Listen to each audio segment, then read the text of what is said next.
You are watching the press preview, a first look at what's on the front pages as they arrive. In the next quarter of an hour, we'll see what's making the headlines with the former press secretary to Queen Elizabeth, Ailsa Anderson, and the journalist and broadcaster, Jennie Bond. So let's see what's on some of those front pages for you now. Crowning Glory is the headline on The Sun on Sunday, the paper writing that a glorious moment of history was captured. The Mirror has a picture of the King carrying the orb and sceptre, whilst the Star leads with the same picture from the ceremony. The Sunday Express pictures the King waving with the headline, "Happy and Glorious." The Mail on Sunday has a photo of the King and Queen together on the Buckingham Palace balcony with the caption, the look that says, "Darling, it was a triumph." The same image on the front of the Sunday Times, their headline, "At last, their crowning glory." The Sunday Telegraph also features a picture of the royal couple, both wearing crowns from the ceremony. And The Observer also pictures the King on their front, but leads on analysis of Thursday's local election results. And we are joined tonight by Ailsa Anderson and Jennie Bond. Welcome to both of you. Let's start by having a look at the Observer front page and that photo in which it has to be said the King doesn't look very happy at all.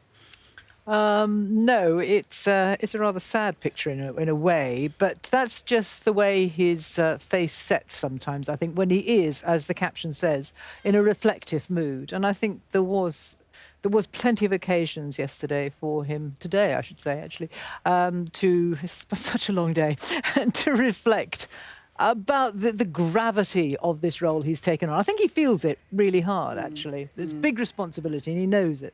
Ailsa, do you think he was feeling anxious and worried and the weight of the ceremony was on his Absolutely. Shoulders? And also the eyes of the world are on him. But he was in an abbey. He's a deeply thoughtful, spiritual person. And I think he had a lot to reflect about while he was there. So I don't know whether it was so much anxiety, but thoughtfulness and reflection. There were moments that were quite poignant in which you felt that he did relax, particularly, I mean, we'll come on to talk about it, when the Prince of Wales kissed him on the cheek. But we'll come back to that. But let's have a look at the front of the Sun newspaper and reflecting really on how the entire day went. I mean, obviously there will have been rehearsals upon rehearsals and it would have been quite nerve-wracking. Oh, I think that's what everyone is saying. You could see the nerves, couldn't you, as they stepped off the coach and into the Abbey. I think they were so worried about the complicated choreography of this ceremony. I mean, there was so much that could go wrong and so much that has gone wrong in past coronations. And I think it was rather sad. I felt quite sorry for them. I think it was quite an ordeal. I also would add that they always say never work with children and animals. And of course, we had children and animals at the forefront of the coronation. So that could be a bit risky, as Jennie pointed out. But from my perspective, I just think it was absolutely faultless the whole day. And I'm sure when the doors were closed and people had gone, they kicked off their shoes and had a big sigh of relief. I think actually there was probably a different perspective if you were in the Abbey to when we were watching on television, because we had the luxury of all these close-ups, didn't we? And if they were in there, all the people who were in there said it was just magnificent, uplifting, and they just loved the splendour of the whole thing. So I think two different ideas there. And also, you'd only sort of get the music if you were inside the Abbey. And, as Jennie said, we watched it on television, but you can't get that atmosphere unless you are actually sitting in a front row seat. You were talking about working with animals and children, and the grandchildren had a front row pew, didn't they? Prince Louis disappeared for a bit, I noticed.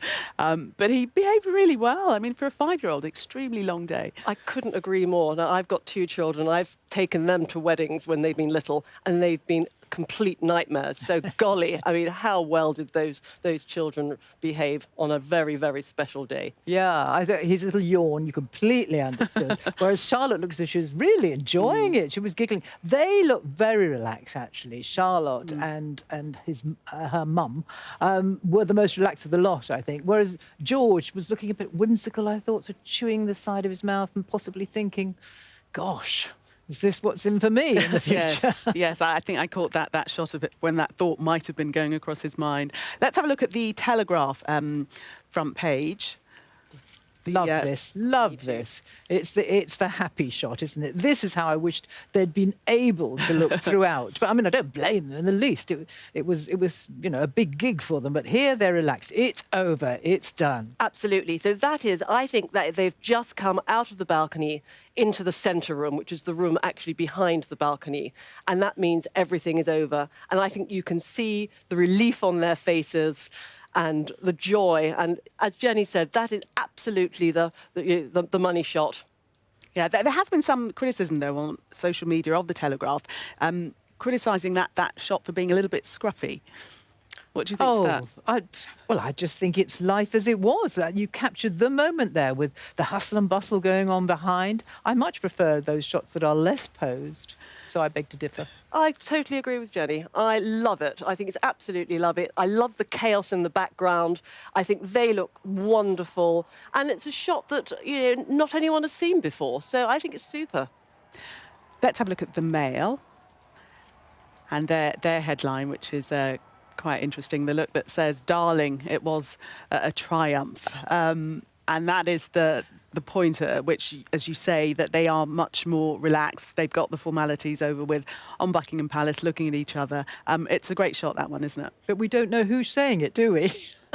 We were speculating earlier. I don't think that would be something that Camilla, we were speculating that it might be. I don't think it would have been the king, because he's not a man that sort of blows his own trumpet. He'd be much more saying, "Have I done okay? Have I been as good as I could be? What could I have done more?" He is the Eeyore to her Tigger, more or less. So he would be, I think, much more worried about performing in the right way.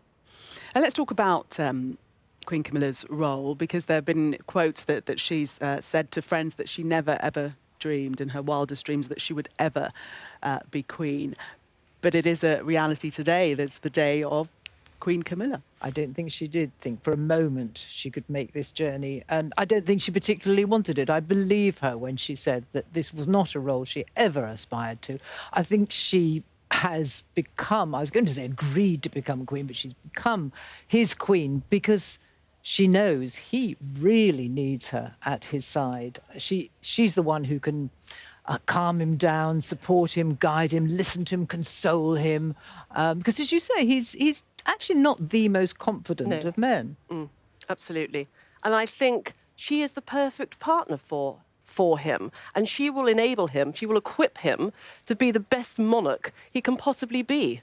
And that's what he needs. It's a huge role, and he needs that person beside him to help him do it. And I think that's why the Queen decided, very, very wisely, to say last year that when the time came, Camilla should be Queen Consort. Because I think the Queen knew just how important it was to have someone at your side that at the end of the day you can say, well, that was a rum old do, wasn't it, or whatever. There's not a lot of people they can confide in. Yeah. And so she has secured that, I think. We were just looking at the shots there of when the crown was placed on her head, and you could see that she wanted to adjust it herself and kept trying to, and then sort of put her hands down.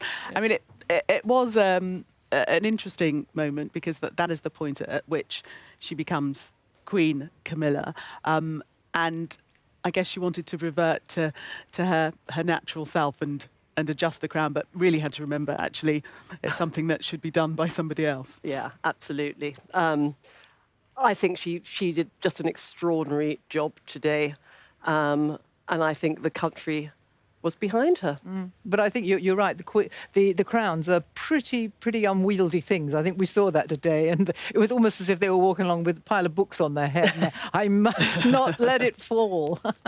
What about her rehabilitation, as it were, with the public? for some people, it's a journey that they still haven't taken. Yes, you do see that particularly on social media. You can tell there's a large body, or I don't know how large it is, there's a body of opinion who will never forgive Camilla for having been the third woman in the marriage. I think broadly the public, though, have come to respect her and understand that a lot of people have broken marriages. And now we have, the mirror image of so many blended, whatever we're going to call it, extended families in the land. They're a little bit more like us, I think. So let's just talk very quickly about that poignant moment when the Prince of Wales kissed his father on the cheek. And actually King Charles said thank you, didn't he? Thank you, William. Yeah. I think the king was visibly moved by that. It was unexpected. It was unexpected to me. And I just think he was deeply moved, deeply touched. And it was Prince William paying homage to the monarch, but also to his father. I thought it was terribly touching. I was rather hoping that he might emulate Edward VII, who was so moved when his son, who became George V, did the same, that he got off his throne, or his coronation chair, and gave his son a great big hug, which must be rather lovely. That would have been something, I wouldn't know. But it was a very human moment, which I think touched everyone. Yes. All the people that you speak to actually point to that. Yeah, absolutely. Jennie and Ailsa, thank you so much for taking us through the papers. Of course, we'll do a little bit more after. Actually, we've just got time for one more. The Express, and that a stunning day of splendour and sacrament. Let's have a look at that. Oh, yes, that was, yes, they really loved it, the Express. They've gone right overboard. Stunning day of splendour and sacrament. Exactly what this event provided for us. Yes, it's gone into great... It was an inspiring showcase of our enduring greatness, full of striking imagery, potent symbolism, and heart-stirring sounds that resonated. Picture to remind us of the day. Thank you both.